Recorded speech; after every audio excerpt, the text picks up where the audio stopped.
다 같이 사도신경으로 우리의 신앙을 함께 고백하시겠습니다.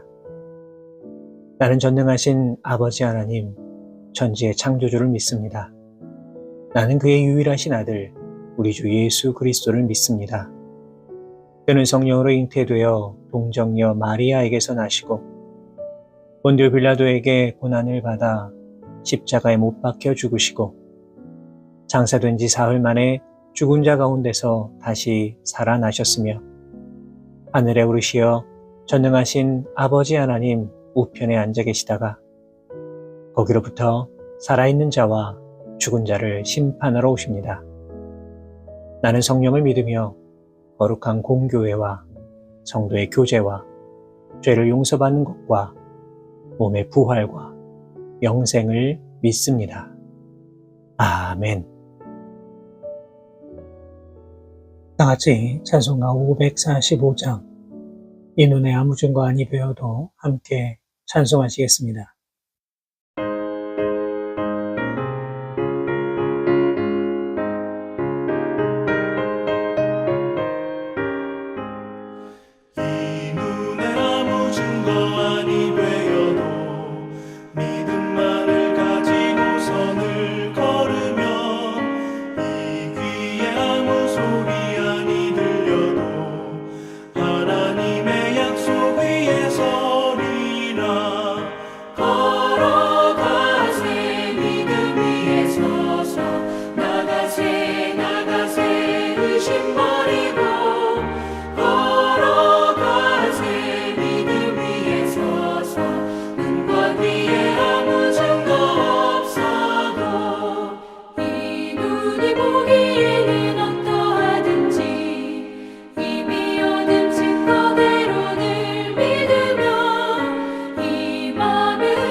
오늘 우리에게 주시는 하나님의 말씀은 구약성경 시편 54편 1절에서 7절까지의 말씀입니다.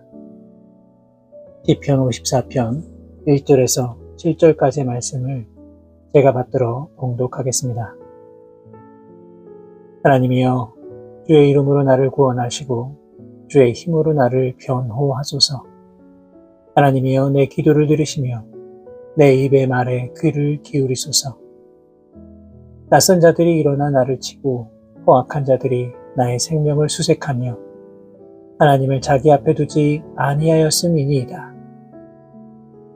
하나님은 나를 돕는 이시며 주께서는 내 생명을 붙들어 주시는 이시니이다. 주께서는 내 원수에게 악으로 갚으시리니 주의 성실하심으로 그들을 멸하소서. 내가 낙헌제로 주께 제사하리이다. 여호와여, 주의 이름에 감사하오리니 주의 이름이 선하심이니이다. 참으로 주께서는 모든 환난에서 나를 건지시고 내 원수가 보응받는 것을 내 눈이 똑똑히 보게 하셨나이다. 아멘. 오늘 읽은 이 본문의 말씀은 이 다윗의 비탄시로 알려져 있습니다. 이 시의 표지에서 알 수 있는 것처럼 오늘 본문의 배경은 다윗이 사울의 핍박을 피하여서 도피 생활을 하던 중에 휘황무지에 숨어 있을 때에 그곳 사람들의 밀고로 인해 크나큰 위기를 경험할 때입니다. 이러한 순간에 다윗이 가장 먼저 하는 기도는 무엇입니까? 본문 1절을 보시면 주의 이름으로 나를 구원하여 달라 호소하고 있습니다. 다시 말해 다윗은 자신의 목숨이 경각에 달려있는 이 위기의 순간에 하나님의 이름을 부르고 있는 겁니다. 어떤 사람들은 다윗처럼 절체절명 위기의 순간에 빠진다면 누구나 지푸라기라도 잡는 그 심정으로 기도하지 않겠느냐 그렇게 반문할 수도 있습니다. 물론 그럴 수도 있습니다. 생전에 단 한 번도 하나님을 믿지 않았던 사람이라고 하더라도 목숨이 위태로운 상황을 맞이한다면 절대자를 부르며 기도할 수 있습니다. 그러나 오늘 본문에 나오는 다윗의 기도는 그런 기도와는 차원이 다른 기도임을 우리는 볼 수 있어야 합니다. 중요한 것은 하나님의 존재를 믿지 않는 자들의 기도는 그저 막연한 부르짖음에 불과한 것입니다. 하지만 다윗의 기도에는 하나님의 존재와 능력에 대한 분명한 확신과 믿음이 포함되어 있다는 것을 우리는 볼 수 있어야 합니다.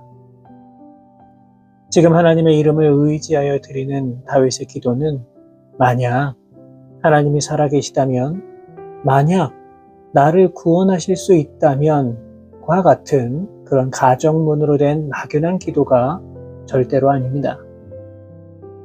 지금 다윗의 기도는 처음부터 분명한 하나님의 능력과 구원에 대한 확신을 가지고 드리는 아주 명확한 기도라고 할 수 있습니다.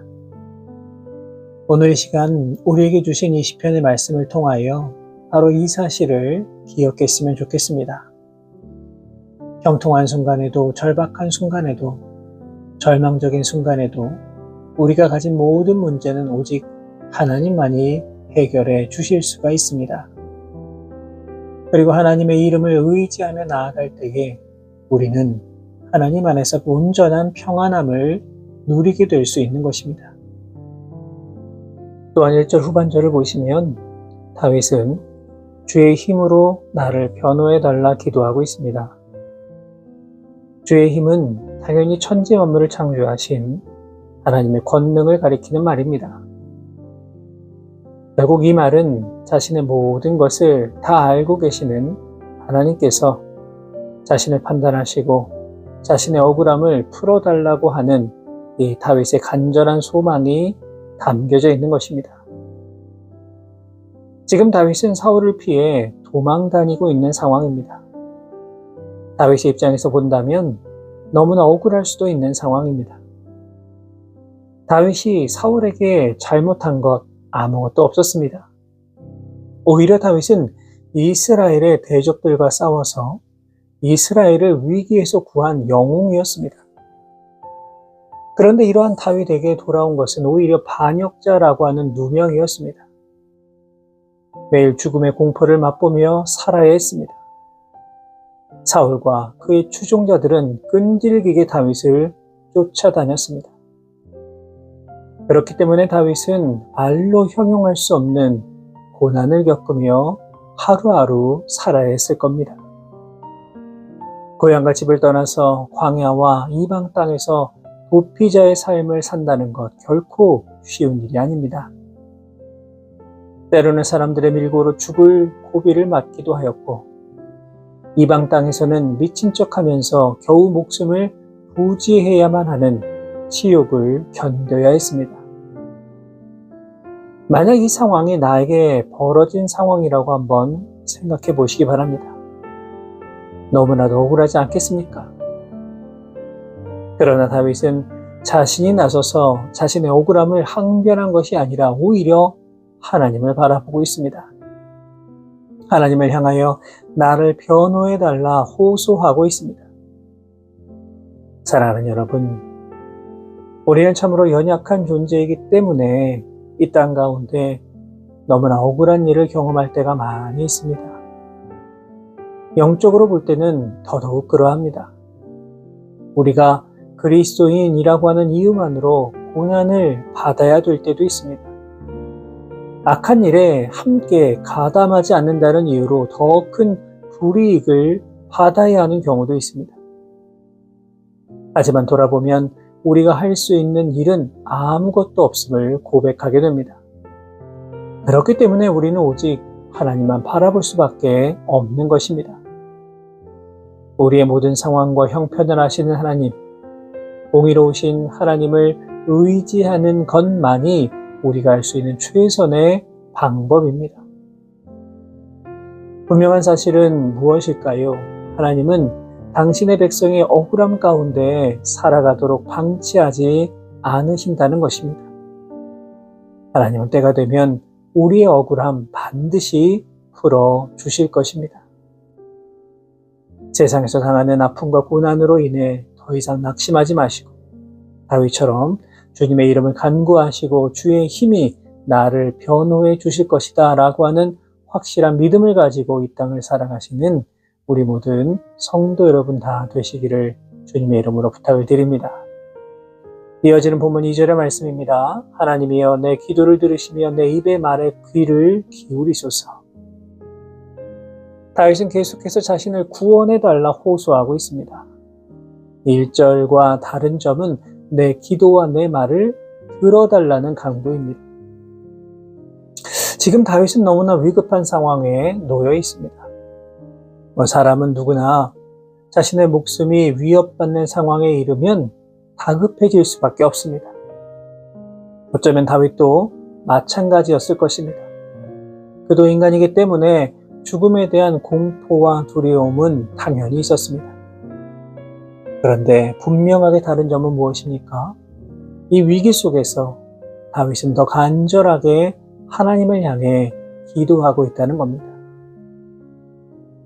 여러분, 우리들의 모습을 돌아보면 어떠합니까?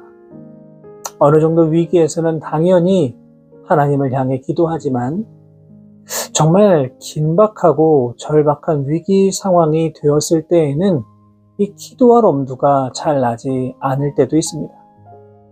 오히려 두려움에 사로잡혀서 모든 것을 다 포기하고 무기력해질 때도 있습니다. 그러나 우리는 다윗처럼 긴박한 순간에 하나님을 향하여 더 부르짖을 수 있어야 합니다. 여러분, 우리들의 기도는 과연 어떠합니까? 정말 이러한 간절함이 담겨 있습니까? 혹시라도 그저 한두 번 기도하고 응답이 없다 포기하고 있는 건 혹시라도 아닙니까? 이제 다윗은 절망에서 고백과 감사가 넘치는 모습으로 바뀌어 갑니다. 본문 6절과 7절의 말씀입니다. 내가 낙헌제로 주께 제사하리이다. 여호와여 주의 이름에 감사하오리니 주의 이름이 선하심이니이다. 참으로 주께서는 모든 환난에서 나를 건지시고 내 원수가 보응받는 것을 내 눈이 똑똑히 보게 하셨나이다. 다윗은 자신을 환난에서 건지시고 원수가 멸하는 것을 똑똑히 보았다 고백합니다. 그런데 오늘 표제에서 볼 수 있듯이 지금 다윗이 완전한 구원을 이룬 것이 결코 아닙니다. 여전히 위기에 놓여 있습니다. 그러나 그럼에도 불구하고 다윗은 자신이 구원받았다라고 선언합니다. 다시 말해서 다윗은 하나님이 자신을 돕는 자이시기 때문에 나의 기도를 들으시고 환난에서 구원해 주실 것이다 라고 하는 확신을 가지고 먼저 하나님을 찬양하고 있는 것입니다. 이 다윗의 이러한 모습은 참 많은 것을 묵상하게 만듭니다. 여러분, 우리들의 모습은 어떠합니까? 아무리 믿음이 좋은 분이라고 하더라도 그저 조금 어려운 일만 생기면 낙심하고 원망하고 마음에 불평과 불만이 가득 차는 경우도 많이 있습니다. 감사보다는 탄식과 원망이 나오는 경우도 허다합니다. 이유가 무엇입니까? 하나님을 향한 확신이 부족하기 때문입니다. 하나님이 나를 도와주시고 나의 기도를 들어주신다라고 하는 그 믿음이 부족하기 때문입니다. 사랑하는 여러분, 오늘 본문의 다윗은 풍전등화와 같은 위기의 상황 속에서도 전능하신 하나님을 의지하며 하나님의 도우심을 간구하며 확신에 찬 감사를 드리고 있습니다. 여러분, 우리도 이와 같아야 합니다. 우리가 하나님을 내 앞에 모시고 하나님의 뜻에 순종하며 살아간다면 하나님은 반드시 우리를 선한 길로 인도해 주실 것입니다. 그렇기 때문에 우리가 하나님 말씀에 순종하며 살아가고 있다면 우리는 두려움과 모든 절망에서 벗어나야만 합니다. 이제 모든 환난 속에서도 우리를 건져주시고 우리를 도와주시는 하나님을 믿고 의지하고 신뢰하며 나아가심으로 말미암아 어떤 위기와 상황 속에서도 하나님을 향한 그 기쁨과 감사의 노래를 부르며 나아가실 수 있는 우리 모든 성도 여러분 되시기를 주님의 이름으로 축원합니다. 기도하겠습니다. 하나님 감사합니다. 오늘도 우리를 사랑하셔서 소중한 생명 더하여 주시고 이 하루의 시작 주의 거룩한 말씀으로 시작할 수 있도록 인도해 주신 것 감사를 드립니다. 사랑의 하나님, 오늘 우리에게 주신 말씀을 통해서 위기와 환난 속에서도 우리를 건져주시는 하나님의 은혜를 다시금 돌아보게 됩니다. 연약한 인간의 삶이기 때문에 어렵고 힘든 순간을 맞이할 때가 참으로 많이 있습니다. 그러나 이 모든 상황 속에서 나의 힘, 나의 능력, 나의 생각을 우선시하는 것이 아니라 나의 모든 형편을 아시며 내 속의 중심을 아시는 아버지 하나님을 더욱 의지하며 나를 도와주시는 하나님의 능력을 간구하며 그렇게 이 땅을 살아갈 수 있는 우리 모두가 되게 하여 주옵소서. 정말로 절망적인 상황이라고 하더라도 낙심하지 않게 하여 주시고 오히려 나를 구원해 주시는 아버지 하나님께 감사와 찬양과 영광을 올려드릴 수 있는 담대한 믿음을 허락하여 주옵소서. 오늘 말씀 우리 주님 예수 그리스도의 이름으로 기도하옵나이다. 아멘.